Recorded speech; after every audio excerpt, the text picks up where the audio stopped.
고린도전서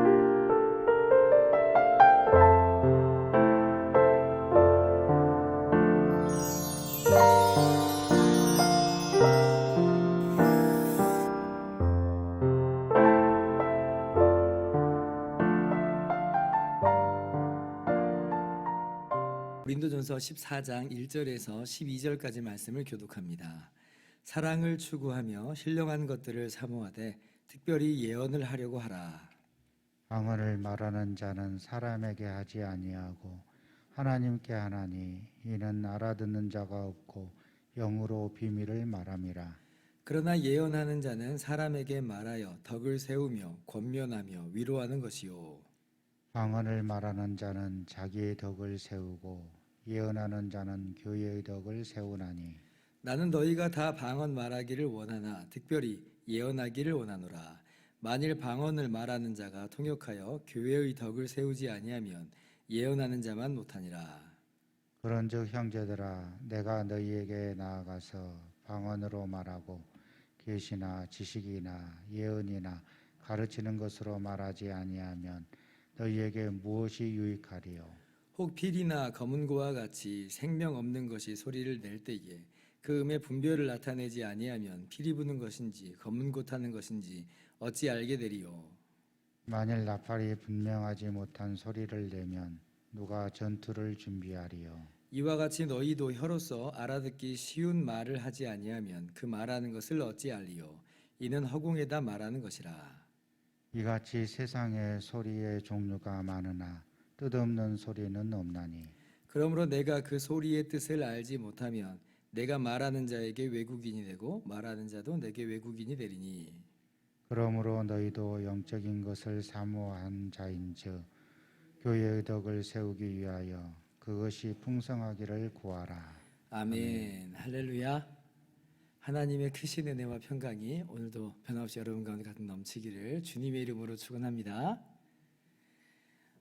고린도전서 14장 말씀은 예배 중에 나타나는 바 예언과 방언에 대한 말씀으로 가득합니다. 그런데 특별히 많은 은사 중에서 유독 특별히 방언이 언급되고 있는 이유가 있을 거예요. 아마도 그것은 그만큼 방언이 고린도 교회에게 잘 알려진 그런 영적인 은사라고 하는 것이고, 또 어떤 의미로는 고린도 교회 성도들에게 인정받는 은사라 하는 것입니다. 즉 이제 이런 거죠. 방언을 하는 사람은 나는 하나님의 임재를 체험하는 사람이야 라고 하는 어떠한 영적인 어떤 우월감이 좀 있었던 것처럼 보이고, 또 방언을 못하는 사람들은 어때요? 나는 왜 하나님의 그러한 직접적인 역사를 체험하지 못하는가, 그러면서 영적인 열등감이랄까요? 그런 것들이 아마 있었던 것으로 보입니다. 그러니까 이제 고린도 교회에서는 방언이 가장 큰 이슈가 되고 또 가장 큰 사모하는 어떤 은사가 되어 왔던 것 같아요. 그래서 우리가 오늘부터 이제 계속 이 14장 말씀을 살펴볼 텐데요. 근데 사실 오늘 이 14장 말씀은 오늘날도 큰 이슈가 됩니다.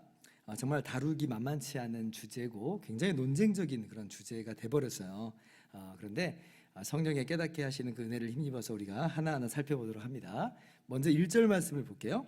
자, 사랑을 추구하며 신령한 것들을 사모하되 특별히 예언을 하려고 하라 말씀하시죠. 이 말씀이 12장 31절에 반복 그리고 확장이라고 제가 말씀을 드렸어요. 거기 다시 한번 보면, 자, 너희는 더욱 큰 은사를 사모하라. 내가 또한 가장 좋은 길을 너희에게 보이리라 이렇게 말씀하셨죠. 가장 좋은 길이란 우리가 어제까지 살펴본 사랑입니다. 여러 은사 중에 하나로서 그런 사랑을 말하기보다는 이 은사들을 사용할 때에 어떠한 태도와 어떠한 자세로 은사를 사용을 해야 되는가, 어떤 걸 목적을 해야 되는가라고 할 때에 사랑으로 행하라, 사랑으로 행하라. 그러니까 사랑이 이 은사들의 실행 원리다라고 말씀을 드렸어요. 그래서 결국 12장부터 계속 반복되는 바 지금 계속 요점은 뭐냐면, 은사는 궁극적으로 교회 공동체의 덕을 위한 것이다, 교회 공동체의 유익을 위한 것이다 라고 하는 것을 분명히 하고 있어요. 14장에서도 계속 반복되는 게 뭐냐면 교회의 덕을 세우는 부분에 있어서 지금 바울 사도가 강조하고 있죠. 그래서 이제 사랑으로 행하라, 은사를 사용할 때 사랑으로 행하라라고 하는 것인데, 자, 그러면 왜 방언이 아니고 예언을 특별히 이제 하라고 하냐면 바로 그 부분인 거죠.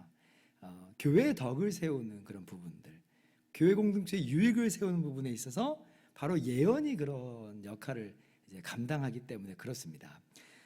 3절 이하를 보면 자, 예언하는 자는 사람에게 말하여 덕을 세우며 권면하며 위로하는 것이다. 근데 자, 4절 방언을 말하는 자는 자기의 덕을 세운다. 이제 그러죠. 예언하는 자는 근데 누구의 덕을 세우냐면 교회 공동체의 덕을 세운다. 그래서 이제 예언을 하라. 사람들은 방언 이걸 이제 추구하지만 바울 사도는 아니야. 방언 물론 하나님께서 주신 귀한 성령의 은사지만 예언을 하려고 해라.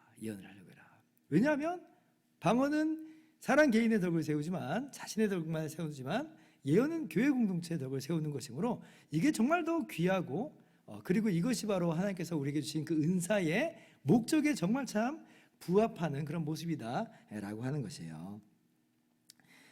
그래서 방언하는 사람은 이 자기의 덕을 세우는 것을 그치기 때문에 그것을 이제 통역하지 않으면 예언하는 자만 못하다라고 이제 그렇게 얘기하는 것은 은사의 어떤 우월을 나눈다기보다는 이 은사가 정말 지향하는 바가 무엇인지를 바르게 일깨워주는 그런 표현이라고 할 수가 있어요.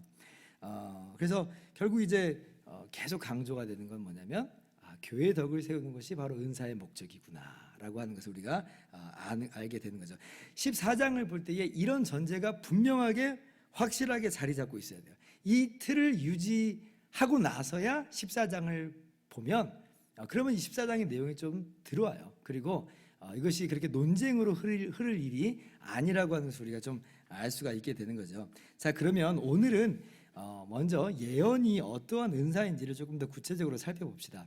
우리 새벽 기도이기 때문에 시간이 이렇게 많지는 않잖아요. 우리가 기도하러 모였으니까. 그래서 방언에 대한 부분은 내일 좀 집중적으로 나누고요. 오늘은 예언에 대한 부분만 한번 살펴보겠습니다. 자, 그럼 예언은 그 궁극적인 목적이 교회의 덕을 세우는 것이라 했는데 그럼 구체적으로 어떻게 그것을 이루는가 할 때 아까 3절 다시 한번 보세요. 덕을 세우며 권면하며 위로한다 그러죠. 그러니까 이 예언의 은사를 통해서 직접적으로 지금 나타나는 이 효과가 그리고 또 활동이 뭐냐면 덕을 세우고 권면하고 위로한다는 것이에요. 6절을 보면 이제 조금 더 확장된 그런 부분으로 나오는데 계시나 지식이나 예언이나 가르치는 것으로 하여서 그래서 유익을 준다라고 지금 말씀을 하고 있죠. 아까 이제 처음에는 예언하고 방언만 그렇게 딱 비교가 되고 있는데 6절에서는 방언하고 계시, 지식, 예언, 가르치는 것 이것이 이렇게 비교가 되고 있어요. 그래서 지금 예언이라고 하는 것이 계시, 지식, 가르치는 것하고 같은 범주에 있는 것이로구나라고 하는 것을 우리가 좀 알 수가 있죠. 자, 19절로 또 한번 가봅시다. 자, 그러나 교회에서 내가 남을 가르치기 위하여 깨달은 마음으로 5마디 말을 하는 것이 1만마디 방언으로 말하는 것보다 나으니라. 다시 한번 이제 방언하고 또 비교가 되는 게 나오는데 뭐가 비교가 되냐면 교회에서 남을 가르치기 위해서 깨달은 마음으로 5마디 말을 하는 것 이것이 이제 방언하고 지금 비교가 되고 있어요. 이게 이제 가르치는 것 이게 예언하고 지금 같은 범주에서 계속 언급이 되고 있어요. 자, 그리고 이제 24절로 이제 가보면 교회 공동체가 하나님을 예배할 때에 다 예언을 하게 되면 어떤 일이 있다고 했어요? 비신자들이 그걸 듣고 책망을 듣고 판단을 받고 그 마음에 숨은 일들이 드러나게 돼요. 그래서 하나님을 경배하고 하나님이 참으로 너희 가운데 계신다 이렇게 이제 고백을 한다 전파하리라 이렇게 말씀을 하고 있어요. 그러니까 지금 아까 이제 3절에서 이 예언을 통해서 어떤 일이 이루어진다고 그랬어요? 세워주고 권면하고 위로한다고 그랬잖아요. 근데 이제 그것만 있는 게 아니었던 거예요. 또 뭐가 있었던 거예요? 책망하고 경고하는 것도 있는 거예요. 그러니까 예언이라고 하는 것은 이런 모습들이 하나님의 말씀을 가지고 세워주고 권면하고 위로하고 그리고 책망하고 경고하고. 자, 그러면 이 예배 중에 이 예언의 은사가 꼭 오늘날 이제 어떤 거하고 아주 유사해요? 설교하고 유사해요. 아주 설교하고 유사하죠. 설교나 예언이나 다 본질적으로 하나님의 말씀을 가지고 뭐예요? 세워주고 권면하고 위로하고. 그리고 책망하고 경고하고 그렇게 이제 하는 거잖아요. 그래서 이제 설교가 바로 뭐 예언의 은사다 뭐 그렇게 직접적으로 말하지는 않을지라도 어떤 신학자는 이렇게 이야기를 합니다. 설교는 예언의 은사의 후신이다 이런 표현을 좀 써요. 설교는 예언의 은사의 후신이다. 예언이 설교의 전신이다. 뭐 이렇게 이야기를 볼 수 있다는 거죠. 특별히 이제 초대교회 때는 더욱더 이제 그럴 수밖에 없는 게 우리하고 약간의 차이가 있어요. 같은 신약 시대고 같은 그리스도의 승천의 그 시대를 함께 살아가고 있지만 약간의 차이가 있는 건 뭐냐면 이 초대교회 때는 성경이 아직 완성이 안 된 시점이에요. 성경이 쓰여지고 있죠. 계시가 지금 기록되는 기록 계시로 쓰여지고 있어요. 그러니까 들려지는 계시가 사도들에 의해서 기록 계시로 쓰여지고 있는데 아직 완성이 지금 다 작성이 안 돼, 다 기록이 안 된 거예요. 요한계시록은 AD 90년 좀 넘게 가서야 이제 기록이 되니까. 그러니까 계속 이제 하나님의 계시가 이제 주어지고 있는 상황인데 오늘날은 이 계시가 완성이 됐죠. 그러니까 우리 하나님께서 우리에게 필요한 이 구속에 대한 모든 계시를 성경 안에 다 충분하게 기록해 주신 거예요. 그래서 이 초대교회 때하고 이 고린도 교회 요 상황하고 우리 상황하고는 그런 면에서 약간의 차이는 있습니다. 그런 의미에서 예언과 설교의 차이가 좀 나오는 것 아니겠느냐 이제 이렇게 말씀하시는 분들도 있어요. 어쨌든지 간에 저는 그 말이 참 마음에 와닿더라고요. 예언을 이해하는 아주 중요한 포인트가 될 것 같아요. 설교는 예언의 후신이다라고 하는 것이죠. 그래서 오늘 이 예언이 오늘날 설교하고 참 유사한 모습이었겠구나라고 우리가 이해를 할 수가 있습니다. 자, 그러면 이러한 것들이 그러면 오늘날 뭐 목사님들이나 그러면 그렇게 할 수 있는 것이냐라고 할 때에 꼭 그렇게 규정 지을 필요는 없습니다. 31절을 보시면 자, 너희는 다 모든 사람으로 배우게 하고 모든 사람으로 권면을 받게 하기 위하여 하나씩 예언할 수 있느니라. 그 당시에도 분명히 이제 주도적으로 말씀을 전하고 가르치는 사도들과 같은 지도자들이 있었을 텐데, 근데 그들만 뭐 예언의 은사가 있다 이렇게 말하지 않아요. 오히려 고린도 교회 모든 성도들이 다 배우게 할 수 있도록, 다 권면을 받게 할 수 있도록 하나씩 예언할 수 있다. 모든 사람이 충분히 할 수 있는 그러한 은사로 이야기를 하고 있어요.